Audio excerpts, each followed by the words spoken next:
Okay, so we've done some work here with this one, and with the second bat we've got the old previous way of doing things. So the first thing we'll do is we will drag this onto the top of the other bat, so we now have both, and we want to get rid of this, but before we do that we can get rid of that bit, but we want to keep that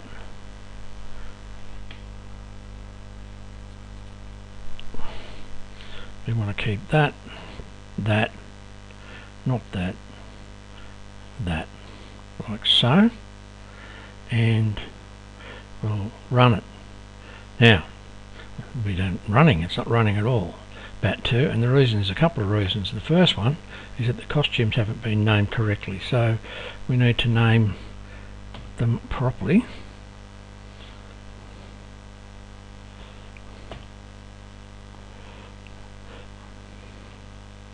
One of the tricky things about writing Scratch projects is knowing how much to write of one sprite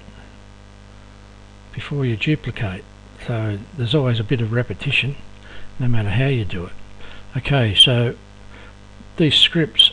are fine except for one small problem, and that is that there's only one variable being shared between two sprites, and that can cause us a little bit of grief.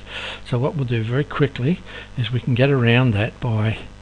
this looks a bit crude but it works, we can delete the variable, okay, for bat 1, and then we can make the variable, but this time for this sprite only, give it the same name,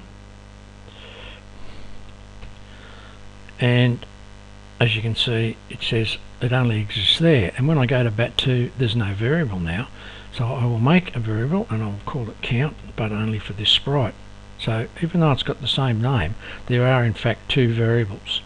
for each of the sprites, and when I click, as you can see,